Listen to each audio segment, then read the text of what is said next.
If you want a small-ish 7-seater for a reasonable price, then you would used to have gone to an everyday car brand like Volkswagen or Skoda. But a few years ago, Mercedes released the GLB. It is a 7-seater but with a decent premium price. It has just been given a facelift for the 2024 model year, so let's have a look to see if it is any better. Hello everyone, welcome to Everything Cars and More. This is the #1 place to be for car news and reviews. Sit back, buckle up, let's go.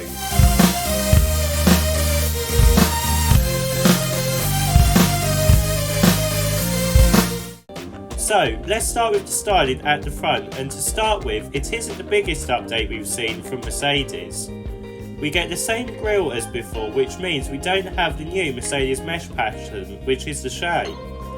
We do get a new set of headlights, however, with a new LED daytime running light graphic in them, which I do quite like. We also get a new bumper design too, with newer side vents and a more aggressive central air vent. We still get a boxy shape like before though, which I do like, and it makes me think that this is what the Mercedes G-Class would look like if it was introduced today using the more modern Mercedes design language. Moving around to the side, and the changes are minimal and have been kept to a new set of wheel options and colour options. Moving around to the back, and the changes again are very minimal, and if you don't know what you are looking for, then you won't actually notice them. Can you spot the changes? Well, if you guess the tail lights, then you are correct.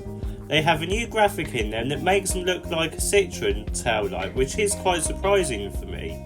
But apart from that, everything else has been kept the same, which is a shame as some other Mercedes facelift models have recently got more changes overall.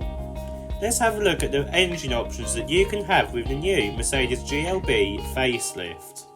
So, for the Mercedes GLB facelift, you can have it with either petrol hybrid or diesel. The petrol mild hybrid engines are new for the facelift. Let's start with those first. To start with, you can have the GLB 200. This uses a 1.3 litre turbo engine with 161 brake horsepower, but with mild hybrid assistance you can get an extra 12 brake horsepower like any other Mercedes mild hybrid. 0 to 62 is dealt with in 9.3 seconds, which is good. Also, the power goes through a 7-speed automatic gearbox and it is sent to the front wheels. For the diesel range, you can have the 200D. This uses a 2 litre turbo engine with 148 brake horsepower and it can do 0 to 62 in 9.2 seconds. This uses an 8-speed automatic gearbox and power is sent to the front wheels. Next up is the 220D 4MATIC.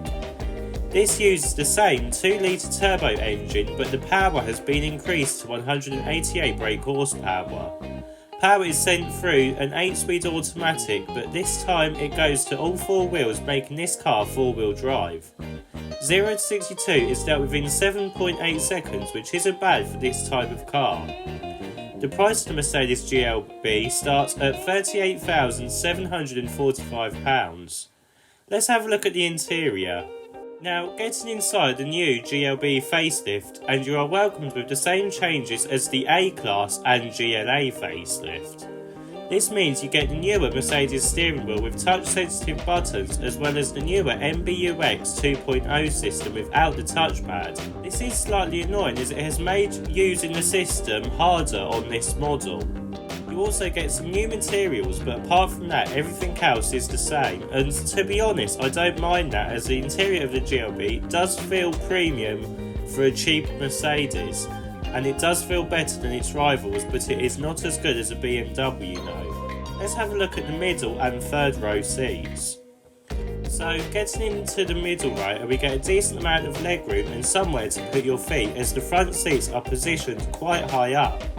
Headroom is also good, and you can also slide these seats forward and back to create more room for the third row, or more room for you.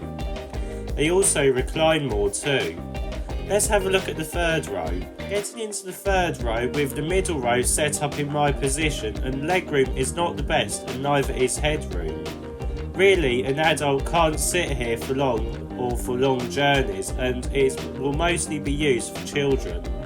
Let's have a look at the boot. So, opening the boot, and if you have the GLB set up in 5-seat mode, then you are welcomed with 500 litres with the middle row up. With all the seats folded, however, you also get 1,680 litres of boot space. With all the 7 seats up, the amount of space has not been announced yet, but I will let you know in the comments below. So, with its unique styling and Mercedes feel, does the Mercedes GLB Facelift impress me enough to recommend it as a perfect family 7-seater? Well, if you are looking at the everyday brands like Skoda, Kia, Dacia and Hyundai, then these models will be better value for money.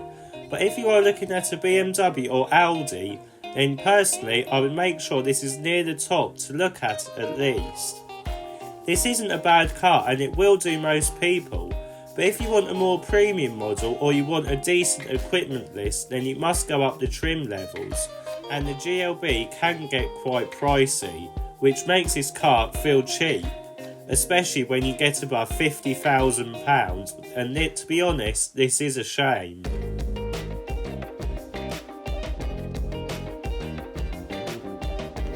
If you like this video, please don't forget to like and subscribe. See you in the next video.